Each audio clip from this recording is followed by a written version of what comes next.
जम्मू कश्मीर के पहलगाम में हुए आतंकी हमले के बाद भारत और पाकिस्तान के बीच काफी मुद्दों पर तनाव बढ़ता दिख रहा है। इसी बीच पाकिस्तान के रक्षा मंत्री ख्वाजा आसिफ का ऐसा बयान सामने आया है जिसने सभी को चौंका दिया है। पाकिस्तानी रक्षा मंत्री ने खुद इस बात को स्वीकार किया है कि पाकिस्तान भारत के खिलाफ आतंकवादियों का समर्थन करता रहा है।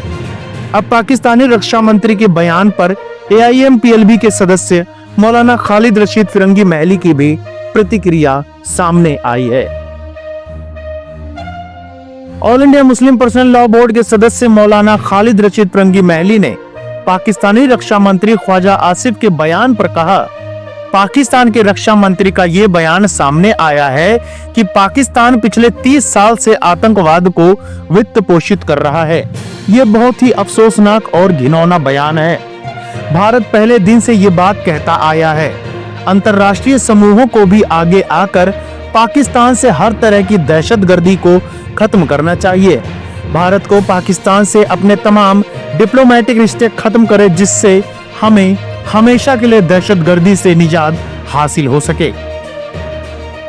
बता दें कि हाल ही में एक इंटरव्यू के दौरान पाकिस्तान के रक्षा मंत्री ख्वाजा आसिफ ने स्वीकार किया कि पाकिस्तान ने पिछले 3 दशकों से आतंकवादी संगठनों को समर्थन, ट्रेनिंग और पैसा दिया है।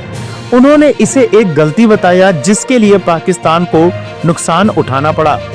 ख्वाजा आसिफ ने कबूलनामा करते हुए कहा, हम पिछले 3 दशकों से अमेरिका और पश्चिम, जिसमें ब्रिटेन भी शामिल हैं, के लिए यह गंदा काम करते आ रहे हैं। हालांकि पाकिस्तानी रक्षा मंत्री के इस बयान ने अंतरराष्ट्रीय स्तर पर हलचल मचा दी है। पहलगाम में हुए आतंकी हमले के बाद भारत ने बेहद कड़े कदम उठाए हैं। इसी क्रम में मोदी सरकार ने फैसला लेते हुए 1960 की सिंधु जल संधि पर भी रोक लगा दी है। इसके साथ ही पाकिस्तानी नागरिकों के वीजा को भी रद्द कर दिया है और पाकिस्तान हाई कमीशन को स्टाफ की संख्या कम करने को कहा है। इस खबर के बारे में आपका क्या कहना है, हमें कमेंट बॉक्स में जरूर बताएं।